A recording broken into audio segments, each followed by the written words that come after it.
Je reçois d'abord Félicien Mangwala sur ce plateau, enseignant à l'ITI Gombe, l'Institut technique et industriel.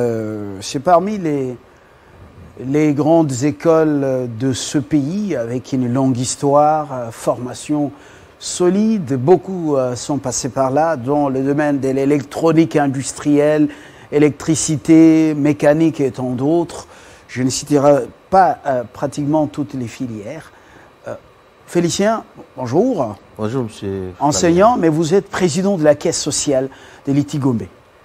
Effectivement, l'enseignant de l'ITI Gombe, je commencerai d'abord par dire merci de l'opportunité que vous nous offrez, à travers votre micro, de nous adresser à la population qui suit Télé 50, une des chaînes les plus suivies de la République.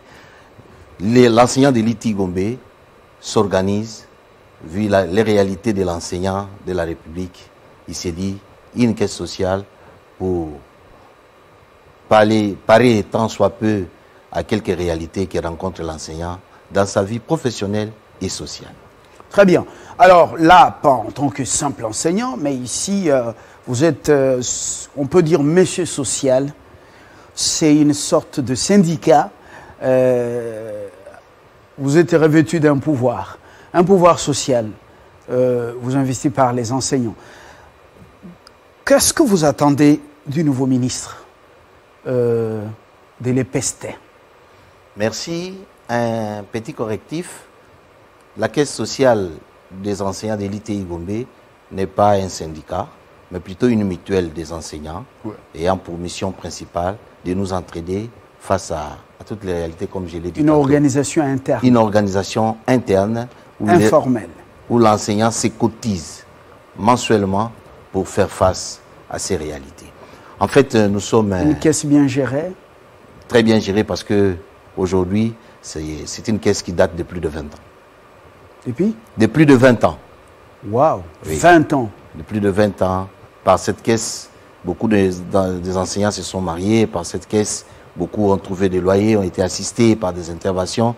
Avant la mutuelle de santé, la MSP, c'est la caisse sociale qui prenait en charge les enseignants pour diverses interventions, pour les maternités et consorts. Qu'est-ce qui est prévu pour le contrôle, l'autocontrôle? Ok, la caisse a comme structure suprême l'Assemblée générale et la caisse s'organise par un comité directeur et en dehors du comité directeur, il y a une équipe d'auditeurs qui interviennent semestriellement de façon statutaire, mais selon que les cas l'exigent, n'importe quand, on peut monter une équipe d'audit pour contrôler la gestion de la caisse. Et chaque mois, la caisse fait son rapport mensuel des cotisations, des interventions, et cela est affiché dans les groupes WhatsApp des enseignants. Donc, chaque enseignant est au courant de ce que je fais. Pour revenir à votre question, parlant de l'actuel ministre, nous sommes ici et profitons de votre micro pour présenter toutes nos félicitations à cet enseignant qui a été élevé au rang de ministre, à cet enseignant qui a lutté avant sa nomination contre ce qui s'est passé dans le secteur. Nous pensons qu'il prendra en charge les secteurs de l'EPST comme il se doit et répondra aux attentes des enseignants malgré les réalités multiples et la conjoncture sévère qui traverse la République. Il a été parmi ce qui était très critique envers l'ancien ministre concernant les CECOP.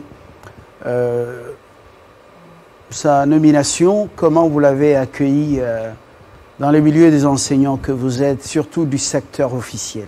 Vous savez, monsieur le journaliste, tout changement annonce de bonnes choses. Tout changement dans n'importe quel secteur. Je suis enseignant, je peux dire que lorsque nous passons d'une leçon à une autre, vous voyez l'engouement des enseignants pour recevoir le nouvel enseignant avec sa nouvelle matière. Nous pensons, bien que la politique de l'État reste le même, mais chacun a sa touche. Le professeur de maths en deuxième ne sera pas le même avec le professeur de maths en troisième, bien que c'est la même discipline. Nous attendons de lui beaucoup de choses et j'ai dit tantôt que c'est un enseignant et nous pensons que l'enseignement prendra de l'envol avec son arrivée. concrètement, qu'est-ce que vous attendez en cette période de la gratuité, justement, avec autant de difficultés, les difficultés majeures au niveau des fonctionnements des écoles, au niveau justement du fonctionnement des ateliers, qu'est-ce que vous attendez? Nous pensons que la politique de la gratuité, très bonne, constitutionnelle et nivellée, parce que la gratuité concerne l'enseignement de base qui, au temps de la Constitution, concernait l'école primaire. Aujourd'hui, c'est une politique que l'État avait généralisée.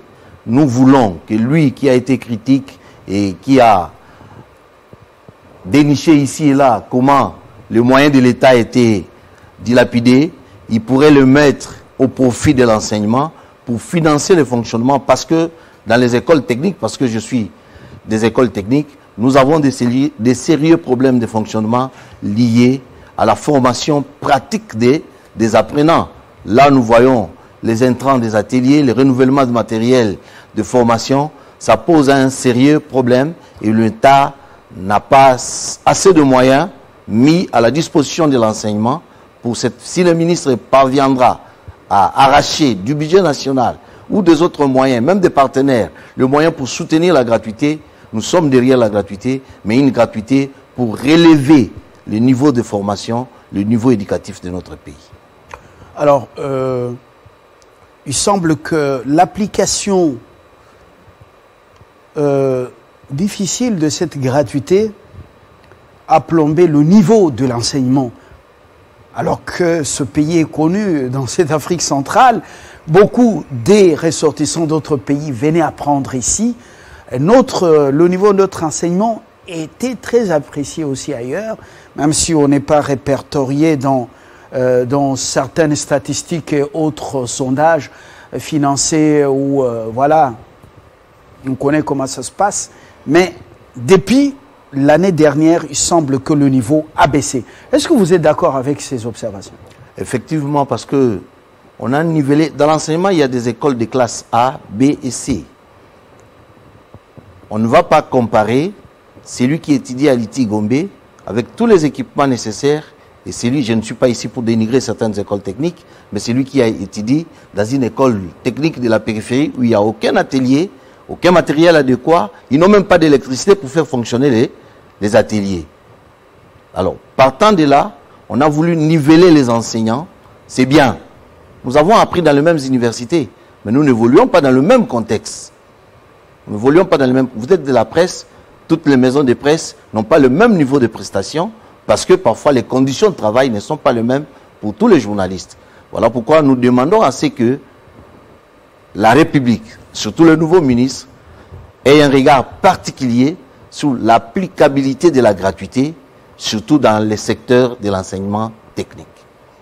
Concrètement, si vous étiez demandé de lui faire des propositions, par où devra-t-il commencer ou doit-il commencer parce qu'il est déjà à l'œuvre? Il doit commencer par quoi? Priorité des priorités. La priorité, c'est remettre en ligne la politique de la gratuité qui a été banalisée et mal appliquée. Selon nous, parce que la gratuité a créé plusieurs problèmes. Il est vrai, moi je suis enseignant à l'ITI Gombe, mais je suis parent au lycée Bossangani. Je suis parent à l'Institut Bokeleale. Je peux être ici enseignant, là-bas parent. Et en tant que parent, j'ai des obligations. En tant qu'enseignant aussi, j'en ai. Alors, ce que nous pouvons demander au ministre, c'est de faire un effort. De maintenir le niveau de l'éducation. Et le niveau de l'éducation est centré sur la condition de l'enseignant et des enseignements. Voilà le peu que nous pouvons dire. En termes clairs, c'est le salaire. D'abord pour l'enseignant. C'est vrai que l'enseignant vit aujourd'hui de 12 000 francs le jour. L'enseignant de Kinshasa. Tout compris. Loyer, transport, énergie, 12 000 francs le jour. Le calcul paraît impossible. Nous nous posons la question, comment vit l'enseignant? Et un enseignant dans ces conditions-là, nous pensons qu'il lui est très difficile de remplir sa tâche. Alors que l'enseignement l'éducation, c'est le ventre même qui engendre la nation. Parce que dans l'éducation, nous avons les journalistes, nous avons l'ingénieur, nous avons tout celui dont le pays a besoin pour se construire, pour se bâtir. Donc si on ne prend pas en charge correctement l'enseignant, il y a une vraie difficulté. L'enseignant, bien appliquer la gratuité, justement, vous l'avez proposé, mais la mutuelle des santé, la mutuelle des enseignants, comment on appelle? MESP. La MESP. Est-ce que la MESP joue son rôle à ce stade?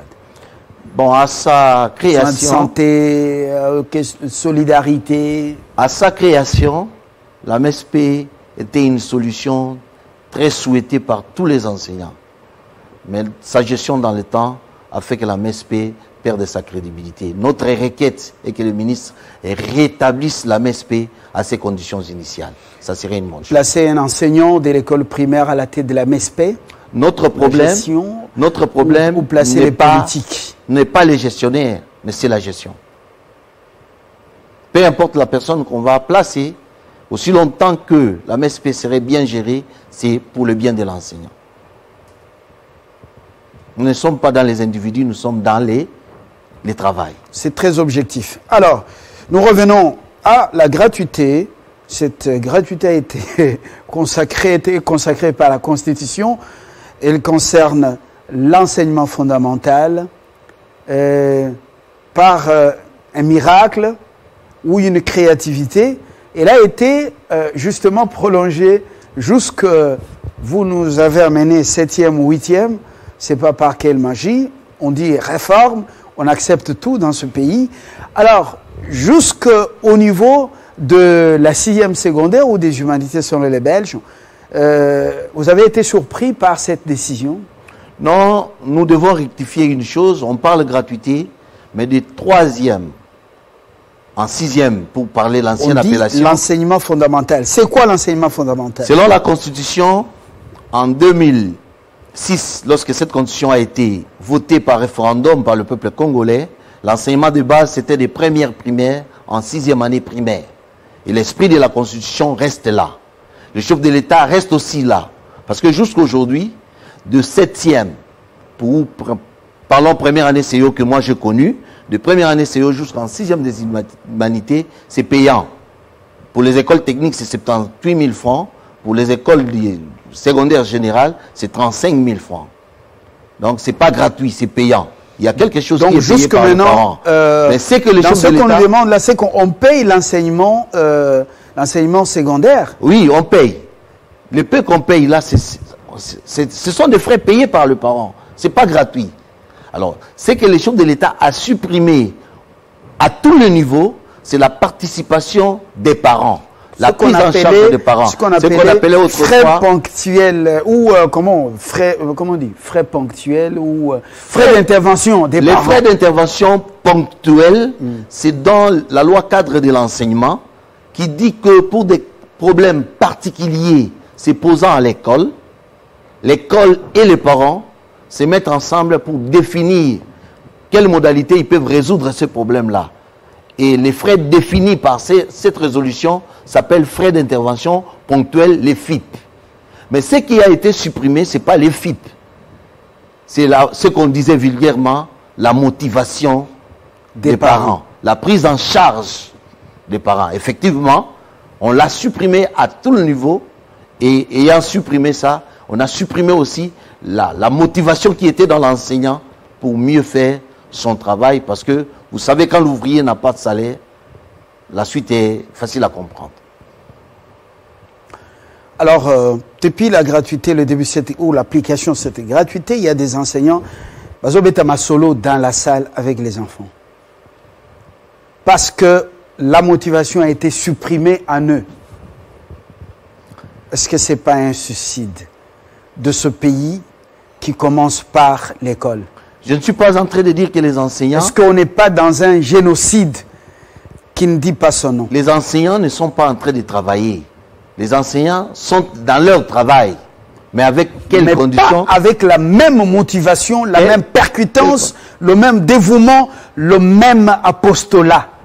Effectivement, en termes d'apostolat, C'est autrement dit, parce que l'apostolat, c'est un service rendu sans s'attendre à un revenu. S'attendant l'enseignant. Le même engagement, oui. Le même engagement, le même amour, la même passion, parce que la motivation a été supprimée. La passion est là, l'amour y reste, même l'engagement, mais la difficulté de l'enseignant, c'est que quand il se réveille le matin, c'est peut-être depuis 2 jours qu'il n'a pas mangé. Il est dans la salle de classe, mais avec quelle force? Ça c'est un. De deux, quand il se réveille le matin, il n'a pas un transport pour venir au lieu du travail. Il quitte sa maison à 6 heures, il arrive à l'école à 9 heures. Il a perdu les 3 premières heures. C'est ça la difficulté de l'enseignant. Nous reconnaissons qu'aujourd'hui, l'enseignant est mieux payé parmi tous les agents de l'État. Il a 300 000 à Kinshasa, alors que les autres en ont 120 et 180. Mais ce n'est pas suffisant. Ça ne permet pas à l'enseignant de remplir convenablement sa tâche. Vu sa condition sociale. À Kinshasa, 300 net. 350, 365 000 de la sentinelle au directeur. Mais au Sécopé, il y en a qui sont dans les 800. Je ne suis pas de Sécopé, je suis enseignant, je parle de ce que je sais. Non, mais je dis, je donne quand même information. C'est une information, oui. Oui, au Sécopé, il y en a qui sont dans les bureaux, qui touchent 800 000 francs. Moi, on m'a appris que celui qui est dans la cuisine, on ne contrôle pas sa langue. Hein. Il peut goûter n'importe quand. Attendons que nous qui sommes servis à la table, nous voyons ce qui arrive. Très bien. Autre attente, parce que nous sommes en train d'aller vers la fin. Autres attentes, vous le dites noir sur blanc, il ne faut pas être complexé pour dire non, bon, on salue, mais autres attentes. Vous parlez des labos, mais qu'est-ce qui peut être affecté pour que les labos et les ateliers vivent comme par le passé? Sinon, demain, c'est vous qui aurez la honte pour ces enfants qui iront faire votre honte ailleurs. Bon, en fait, il n'y a pas de présence sans passé. Dans le passé, l'ITI Gombe était une école sous la coopération technique belge. On ne manquait pas de matériel au labo. Avec l'arrivée des parents, l'ITI Gombe au début de l'année, il avait un budget nécessaire pour équiper convenablement ces labos. Je ne suis pas venu parler de l'ITI Gombe, bien que je suis de l'ITI Gombe. Je parle de l'enseignement en général. Donc aujourd'hui, l'État, le gouvernement, doit trouver des stratégies de financement conséquents pour que l'enseignement soit bien donné. Et cela passe par des moyens. Je dis deux choses seulement. L'enseignant, les conditions de l'enseignant et les conditions de l'enseignement. Dès que ces deux choses sont réunies, nous maintiendrons notre niveau de cette république qui formait. Moi, j'ai étudié avec des Camerounais. Ils venaient ici parce qu'ils n'avaient qu'ici pour apprendre la médecine, les techniques. Il n'y avait qu'ici. Et tous les pays limitrophes, s'il avait un diplôme de la RDC, c'était un diplôme qui était respecté chez eux. Aujourd'hui, on raconte tout autour de la RDC. Mais nous sommes ce que nous sommes. C'est une question de stratégie, une question de moyens. Nous allons maintenir, et si pas reprendre notre place, mais la maintenir comme d'habitude. Alors, vous avez parlé tout à l'heure de la cuisine. On ne peut pas contrôler celui qui est en train de faire la cuisson. Justement, mais Tony Mwaba s'est engagé à mettre de l'ordre à la cuisine. Une bonne nouvelle. Son statut de parlementaire, aujourd'hui ministre, le parlementaire lui a permis le pouvoir, lui a donné le pouvoir de contrôler. Aujourd'hui ministre, il a le pouvoir de gérer. Nous pensons que ces fonds seront bien orientés. On a fini. Ça, c'est votre caméra. Gratuité, oui. La qualité est en train d'en pâtir. Au risque de plonger, de créer un génocide intellectuel et moral. Alors, un message d'espoir. Merci. Si j'étais ce grand écrivain africain qui a vanté sa mère, je vanterais mon enseignant. Parce que tout ce que nous sommes aujourd'hui, c'est l'enseignant qui nous a engendrés. Merci. Nous voyons des enfants passer entre les mains des enseignants, devenir des grands, au plus haut niveau de la République, mais l'enseignant, il reste enseignant, malheureusement enseignant dans les conditions que nous connaissons. Merci beaucoup, Félicien Mangwala. Je rappelle que vous êtes monsieur social à Liti Gombe. Ça fait 20 ans que cette initiative porte des fruits. Une solidarité qui a inspiré ou qui aurait inspiré la MESPE. Vous voulez que à la MESPE on change le paradigme de gestion. Le message est passé. Merci d'être venu. Vos attentes sont nombreuses. Voyons également l'homme à l'œuvre, mais il n'est pas seul. Il est dans un gouvernement qui doit être toute oreille à ces plaintes des enseignants aux propositions qui sont réalisables. Merci. Merci, c'est nous qui vous remercions de cette opportunité que vous nous avez offerte. Merci à vous également de nous avoir suivis. Depuis 8h, heure de Kinshasa, 8h quelques minutes. Très bonne journée et très bonne suite de programme sur votre média. La programmation, vous l'avez suivi, m'a fait pression pour vous dire au revoir et à très bientôt.